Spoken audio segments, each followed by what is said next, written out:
It's been 10 years since. Can you give us a Yes. picture of what Tacloban City looks like and all the rebuilding efforts on the ground? Well, we see Tacloban now as what happened was like one step backwards and two steps forward. Um, there were a lot of, studies that were made before we could do anything during that time. That's why we came up with a holistic approach, creating a master plan. And we did now continue accordingly to the master plan, and we are happy with the results. And it took a while for some areas, like the housing project was really a problem, but with regard to the economic growth of the city and the commerce, we did quite well. And with regard to other construction facilities and creating now a more resilient infrastructure, I think that was achieved. So overall, I'll give it a passing grade.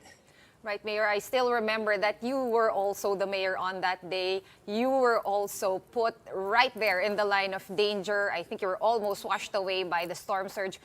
Um, Mayor, you have built now, among other things, a breakwater. I think it's 11 kilometers long. Is this part of the infrastructure that was part of the master plan? Apart from that, what other pieces of big infra are in place in order to avoid, further occurrences of this happening should Tacloban City again find itself in the path of another super typhoon?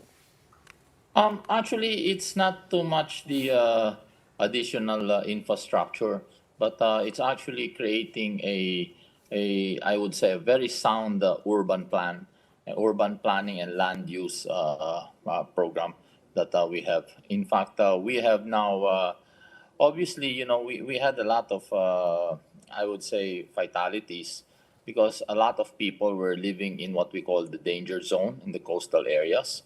And, instead of building more evacuation centers, um, actually, we got to realize that you don't need evacuation centers. At least you don't need that many if you don't have people living in the danger zone. So, with the master plan, we built, actually, the National Housing Authority, with our partnership, built houses in safer ground, which is in the northern part of the city, to avoid, any I would say, exposure of our people to danger zones. And with that, I would say that about 70% of people in the danger zones have been moved to safer areas, much safer areas. And we still have about 30% there because of the delay of some construction infrastructure in terms of housing. We had some problems there. A lot of those houses were done very poorly. I would say, substandard, and really not good for dwelling or occupancy. So it's only now that we got additional funding to be able to repair and make better, I would say, livable houses. So I could say now that really a lot of policies were corrected, were modified. They're not now, they're more tailor fit to building a more resilient city. So I would say, with that, and of course the construction, especially with the private sector, that a lot of their businesses are up and running. And roads were widened because our economy has grew several. I would say even 300% increase now in economic activity.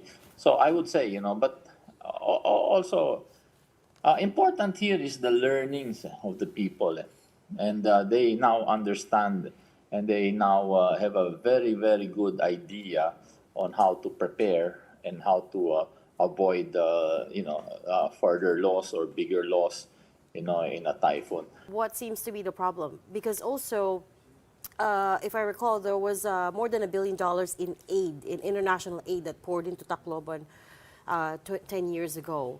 I'm wondering, is funding the issue here? Is disbursement? Is red tape? What seems to be the problem? Why have we not, fixed the housing situation yet? Okay, first of all, the $1 billion funding that came in, I just want to make this very clear that almost 99% of the funding did not go through our city, did not go through us. This went directly from the national agency. So I cannot actually confirm that amount, if that's the actual amount that really went to the city of Tacloban. But when I say I give a passing grade overall, but if you were to ask me now, am I giving a passing grade on the housing projects? No, I'm not. In fact, I felt really bad because we promised our people to move to safer zones, and in turn, we would give them houses. And when I inspected these houses several years back, they're really very substandard to the point that we can't even connect utilities like water because all the pipes they put there are really substandard. Many holes, many problems. So, in turn, we have houses there that we cannot connect water. So, during the time of President Duterte, I appealed to the president at that time that if nothing can be done about it, might as well turn over all those houses to the city government.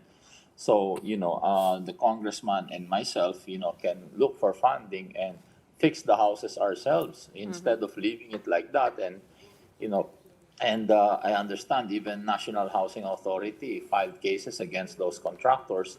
But then again, what happens to the promise that we made to our people because we want them to get out of the danger zones.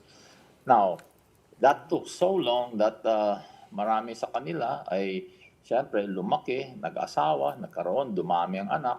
So that's why naging kulang na talaga yung mga units na yan, na it's no longer suitable for one family because they grew to 2 to 3 families. That's why I felt really bad in the first couple of years when there were pronouncements that thousands of houses were completed, and actually that wasn't true. It took so long, and really I think this should be reviewed.